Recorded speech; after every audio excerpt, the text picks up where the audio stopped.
Right, muri Zimbabwe.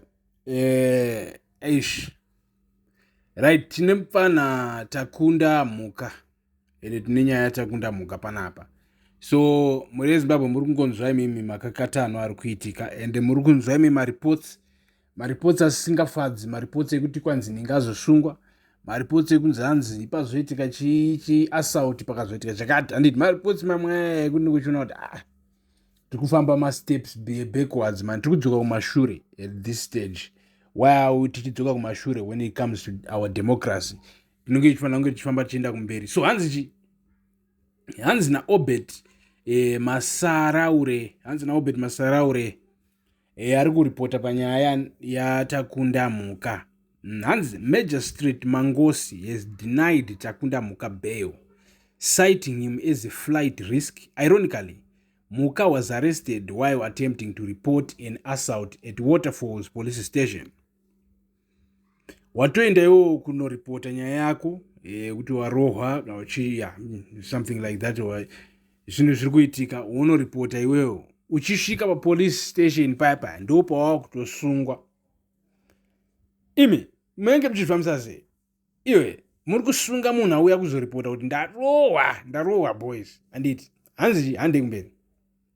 Hanzi since then ZANU-PF aligned politicians have filed counter charges of malicious damage to property, politicizing the matter and forcing the Law and Order Division to intervene. Moisari chonzi malicious damage to property. Malicious damage to property kungo damager zvinhu zvomwe munhu wotosungwa. Saka munhu anogona kutongo, do you know mulaw muri Zimbabwe kuti unogona kungonzi iwewe izvezvi ndikanokuripotera kuti iwewe wadamager property yangu, polisi roya richikutora, handiti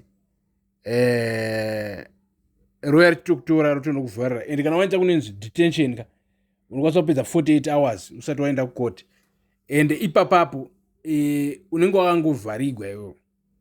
So vari kunzi vari kushandisa mutemo kuita zvinhu zvakada kudai izvi, handiti vachimuripotera achiti makaunta achichizvira mukomana uramba akavhagwa, umosvika neimwe kesi mukomana uramba akavhagwa, nyaya dzai dzakamira kuti dziinvestigatwe zvinhu zvekukoti.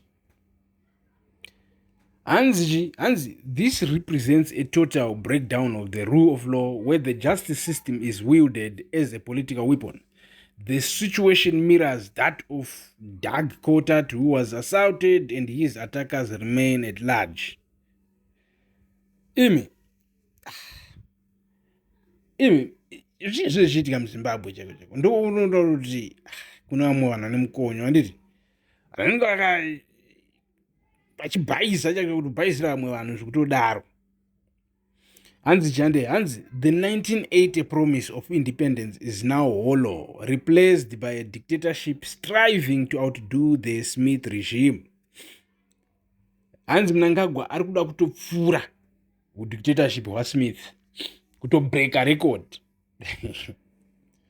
Ndozvirikutaurwa panapa mumasaraure. Hanzi ZANU-PF officials now operate with total impunity, shielded from the reach of the law. Mhuka will appear in court on 24 April. Lawyers will file an appeal at the High Court. Mhuka was smiling behind bars, demonstrating his unshakable resolve in the face of injustice. We ask citizens to demand freedom for Mhuka. He is innocent. #free Takunda Mhuka. Isusu muri Zimbabwe tinoti let the rule of law regai mutemo ushande, regai uwo mutemo uve iwo nesimba.